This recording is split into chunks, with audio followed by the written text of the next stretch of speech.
Hi, my name's Gina Pangalangan. I'm going to answer some commonly asked questions I get. The first question I get asked a lot is, how did you go about starting your own school? And this is not something I can answer in just a few minutes or even on in a few words on a brochure, because the start of the school, the foundation of the school, was built on years of personal experience on my part. When I was in school as a young child, I struggled. I struggled with something that they didn't know much about at the time that I was in school, and it's dyslexia. So I was often felt inferior to others. I was shamed. I was even called stupid by a teacher once. So the school day was like prison to me. I felt that looking back on my years in education, in school myself, were a form of torture, if I could be blunt about it.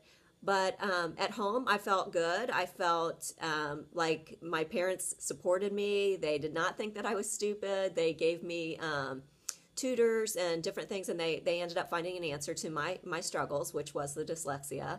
I did attend a lot of programs at Ohio State University, but unfortunately, the private school, the parochial school that I was in at the time, did not have an answer for why I was struggling, and it was always my fault and not the teacher's job to help figure that out. So, coming from a really painful school experience, I decided to go into education at Bowling Green.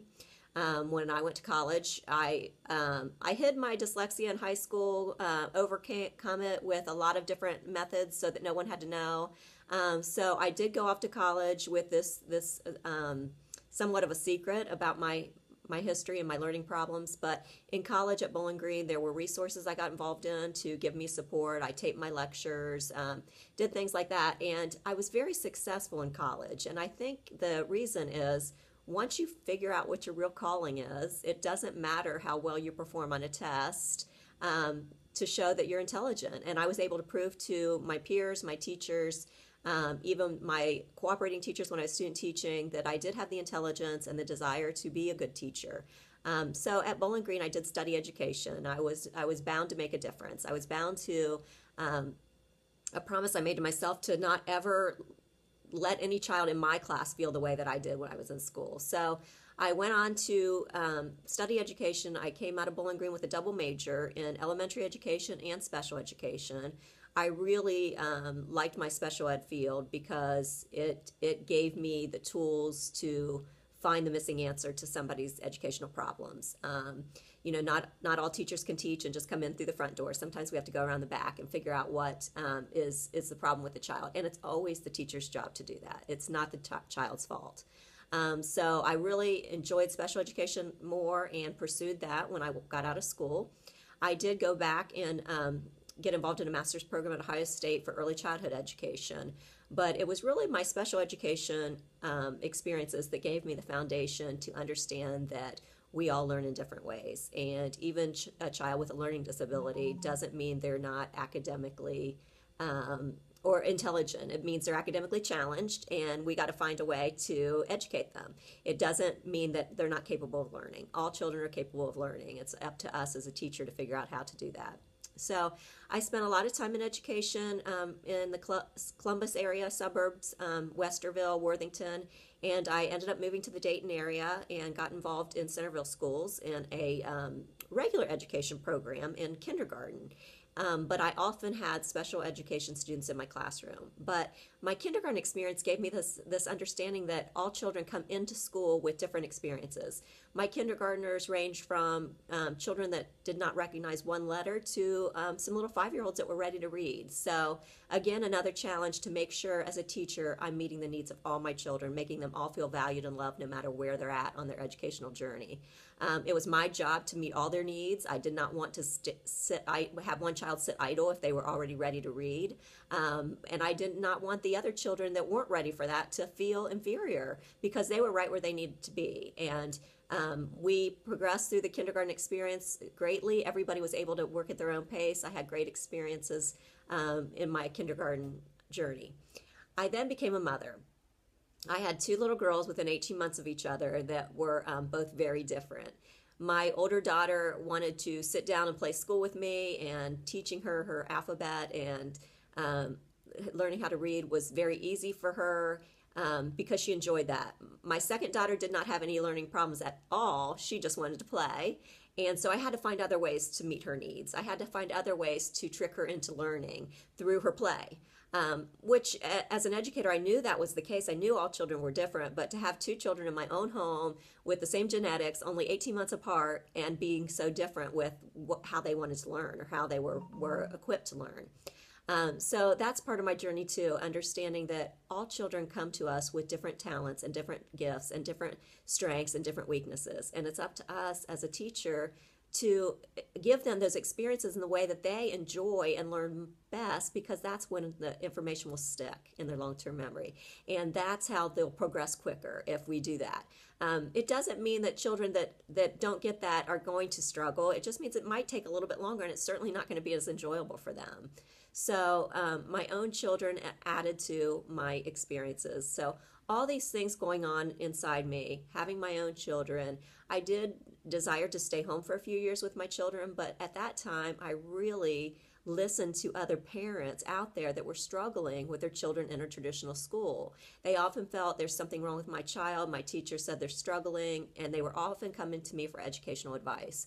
So listening to all these stories made me realize that there was a big problem in our educational system, and it's no secret. I mean, you can read that in any news magazine you pick up in the United States. But there are good teachers out there. It's just that sometimes their hands are tied with politics, too many kids in a class, not having the right knowledge to understand. A teacher in regular education doesn't have the information to understand how to teach a child with, say, dyslexia. So I really was passionate about trying to help my friends get through the educational system with their child, make sure their child got the best situation they could get for them. So my 2 years at home with my children, I spent with this underlining desire to make a better life for as many kids as I could. And I realized I could go back to teaching, and I could make a difference with my 25 kids in my class that I had. But something was telling me I wanted to make it bigger. I wanted to do something better. I wanted to do something to reach more kids.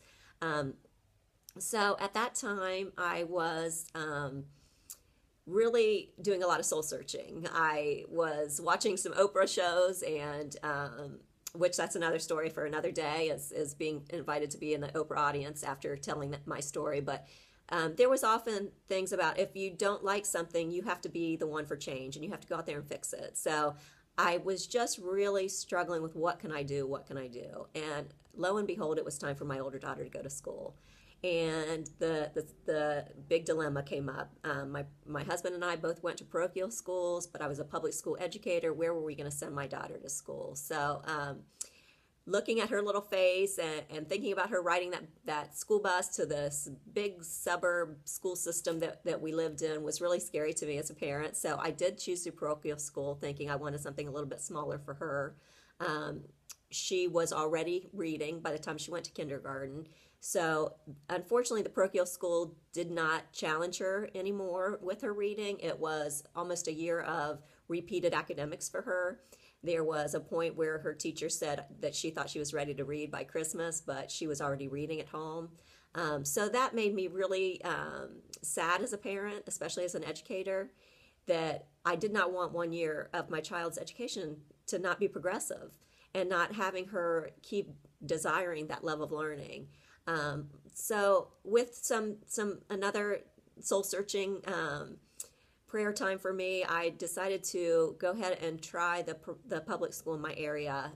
I did write a letter to the district and ask for a teacher that would be a little bit more progressive with the reading philosophy. And I did get placed in a teacher's class that had a master's degree and a specialty in reading, but unfortunately that teacher left in the summer, so my daughter was put into a class of a first-year teacher. At the time, the district was struggling, so they didn't give their first-year teachers a lot of support. So again, I was faced with my daughter having a year of just repeated academics. My younger daughter was in another class in kindergarten at the same school, and unfortunately she was sitting idle doing a lot of worksheets and a lot of coloring sheets because there were so many kids in the class that the poor teacher just really had to do a lot of busy work for the kids while she tried to teach in small groups if she was doing that, or keep them busy while she was getting materials prepared for the 20, 25, 29 kids that she had in her class. So Another heartbreak year for me as a mother. I was kind of cursed with knowing a little bit too much about what I wanted and what I desire for my children. So these things, again, going on inside me, making me really search about what I wanted for my children. I've often thought about homeschooling them, but I really wanted them to be around other children. I wanted them to listen to somebody different besides their mom. I wanted them to be able to make mistakes in a different environment, not in the home environment, and be picked up from those mistakes and learn and move forward. So I got the idea that I could do it myself, and I started reading through the process, meeting with the Department of Education, trying to figure out what I could do. And I did already start a preschool in our area because the same struggle happened to me when I was looking for preschools for my daughters. I could not find a preschool that was developmentally appropriate, meaning fun for 3-year-olds, but still understanding that some of them might already know some letters, and if they don't, they need to. And early education was a passion of mine, understanding the brain and how moldable it is at an early level if the children are interested and it's appropriate. So I'd already had the preschool started. It had that developmentally appropriate practice with a good academic balance. And our children were coming out of our preschool ready to read. The parents were sending them on to kindergarten, but disappointed because the kindergarten programs were still teaching the basic ABCs, the letter people, and that kind of thing. So once the preschool was started, I had the place, I had the people, I had the desire. Parents pushing me, kindergarten parents that were really not wanting their children to leave our school. They wanted to keep that philosophy going. So I did apply for the charter from the Department of Education. It took about a year. I had some good teachers step up that said, we want to help you. We want to help make this difference. We see that it can be better if our hands aren't tied with politics and budgets and different things like that. And so good people came along just at the right time that I needed them. My children were ready for something new. My older daughter, a few years had passed, and she was just really not enjoying education anymore, and it broke my heart because she just loved to learn since the time she was 2. So with that, I went ahead and started my own school. So that's how it came into fruition. The first class was 17 children. It was a multi-age classroom, grades 1 through 4. We had a kindergarten program that was separate. I had some skeptics, including my own mother, but I really knew that it could work with some theme-based programs, everybody working at their own pace. Every second grader is not like every other second grader. Some fourth graders are doing some things at a 6th grade level, so we have to be willing to meet their needs wherever they're at. So grade level didn't really matter to me. It was just making sure what academic level they were all at and making sure they progressed. And we could do that. We could give different challenges to different children in the classroom with the small class sizes. So our class that year grew the following year. We had 40 people that wanted our school. So we had to look for space. Right at the same time, a building next to our preschool became for sale. So it was just telling me this is definitely what you should be doing. So I went ahead and purchased that building with the help of my husband and some support from some other parents that wanted to have this for their own children. So with those stakeholders' support financially, and my husband and I supporting it as well, we went ahead and bought the building. So within 10 years, well, actually within 5 years, our school had grown into 100 children from the very first class. So we have about 125 right now. We don't have any more room. We are doing some really great things, and that is a discussion for another video.